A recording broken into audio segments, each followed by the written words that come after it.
দুদিন পরেই দলের আত্মপ্রকাশ। তার আগেই 2026-এর আসন রফার ফর্মুলা হুমায়ুন কবিরের।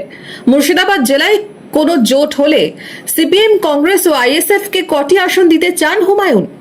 তার নতুন দল কটি আসনে লড়বে?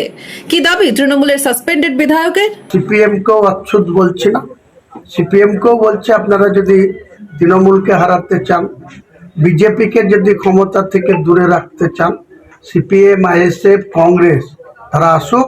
আমি ফর্মুলা বলে দিচ্ছি, মুর্শিদাবাদে 22টা সিট আছে, 9 আমি লড়বো, 9 অধীরকে ছাড়বো, 3 সিপিএমকে ছাড়বো, 1 আইএসএফকে ছাড়বো, তৃণমূলকে শূন্য করবো।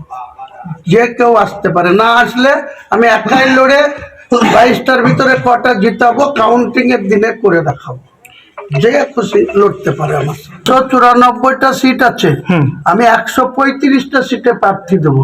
বাকি সিটরা আমার সহযোগীরা দেখ না, তাতে যদি সিট অল্টার করতে হয় কোনো সিট, আমি যেটা করে দেবো বলছি, কেউ যদি ডিমান্ড করে 10টা, তাকে ছাড়বো, তাদের 10টা নেব।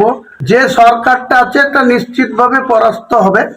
আর যে বিজেপি গত 2021-এ বলেছিল ইসকে বার 200 পার, 77-তে গিয়ে আটকে গিয়েছিল, এবার বড় জোর 100-তে গিয়ে আটকাবে। 2024-এ 12টা লোকসভা পেয়েছে, কিন্তু 91টা বিধানসভা আগেই ছিল। ওই 91টা 9টা বেড়ে 100-তে যেতে পারে। আর যারা 213 ছিল তারাও 100-র নিচে নেমে যাবে, দেখে নেবে। যদি হুমায়ুন কবিরের প্রস্তাব শুনে কার্যত বিরক্তি প্রকাশ করেছেন অধীর চৌধুরী। আসন সমঝোতা নিয়ে হুমায়ুনের প্রস্তাব নিয়ে কি দাবি করেছেন অধীর চৌধুরী? কে কি বলছে আমি জানি না, সব প্রশ্নের উত্তর দিতে পারি না। আমি কংগ্রেস দল করি, কংগ্রেস তার মতো করে কি করবে না করে জানি দেবে। হুমায়ুনের ফর্মুলা নিয়ে 26-এর ভোটের আগে মুর্শিদাবাদে তুঙ্গে উঠেছে রাজনৈতিক তরজা। Bureau report. দর্শক শুনলেন হুমায়ুন কবির সাহেব, তিনি ওই মুর্শিদাবাদে সিট রফা নিয়ে কথা বলছিলেন। তা আসলে হুমায়ুন কবির কখন কি বলে, হুমায়ুন কবির কখন কি বলে, আমার তো মনে হচ্ছে হুমায়ুন কবিরের সাহেবের ওই মুর্শিদাবাদ বেলডাঙ্গার যে মসজিদ ভিত্তি স্থাপন করেছে ওই টাকা দেখে না ওনার মাথাটা গেছে, ওনার মাথাটা গেছে। কারণ তিনি প্রথম থেকে বলছিল ওই আসাদুদ্দিন ওয়াইসির দল হায়দ্রাবাদের মিমের সঙ্গে জোট করবেন, তাদের সঙ্গে কথা হয়েছে, কথা চলছে। তারপরে তিনি বলেছেন আব্বাস সিদ্দিকীর দলের সঙ্গেও কথা চলছে। তো এখন ওই মানে এই ব্যক্তিটা কিরকম ব্যক্তি, মানে একটা মুখে করকম কথা বলে দর্শক। ওই প্রথমে মিমের সঙ্গে পুরো হয়ে গিয়েছে একদম, তো এখনো আবার নতুন করে বলছে মুর্শিদাবাদে জেলা 22টি সিট রয়েছে, মানে 22টি বিধানসভা সিট রয়েছে।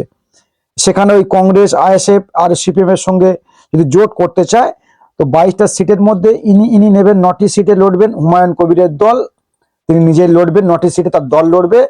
আর ওই কংগ্রেসের অধীর চৌধুরী বা কংগ্রেসকে 9টি সিট দেবে।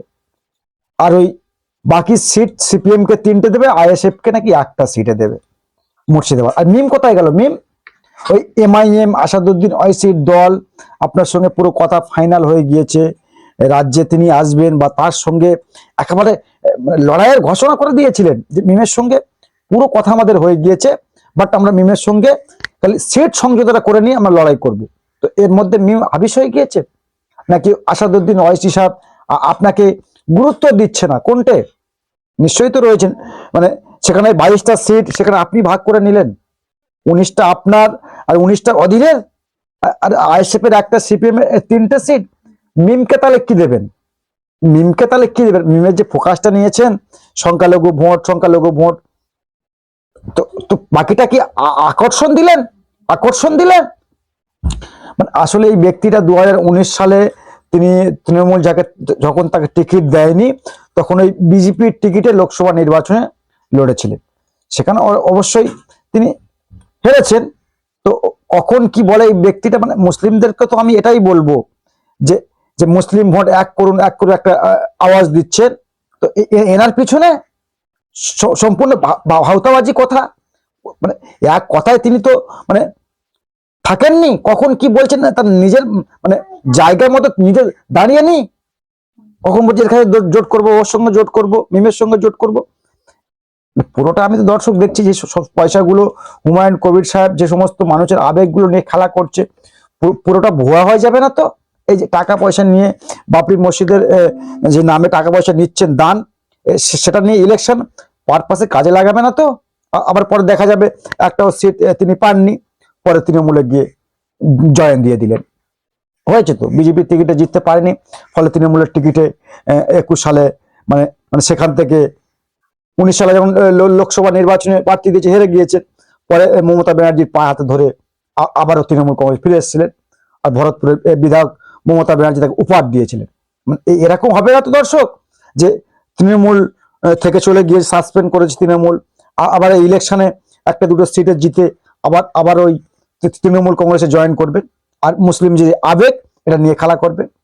হতে পারে দর্শক, কারণ এই ব্যক্তিটা দিয়ে তো কোনো ভরসা বাংলার মানুষ পাচ্ছে না। উনি নাকি মুসলিমদের মাসিহা, মানে মাসিহা কখন কি বলে।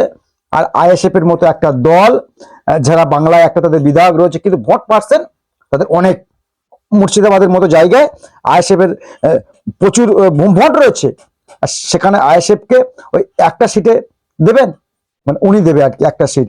আর সিপিএম যারা 34 বছর বাংলায় ক্ষমতা ছিলেন, ভালো একটা লাল ঝান্ডার দল, তাদেরকে নাকি 3টে সিটে মানে মানে সেখানে তিনি দেবেন মুর্শিদাবাদে। মানে এখনো ভোট ঘোষণা হয়নি, এখনো মানে তার দলের নাম কি এখনো ঠিক করেনি, মানে তারা যে দলের নামটা হবে না এখনো পর্যন্ত ডিক্লেয়ার করেনি, 22 তারিখে ডিক্লেয়ার হবে।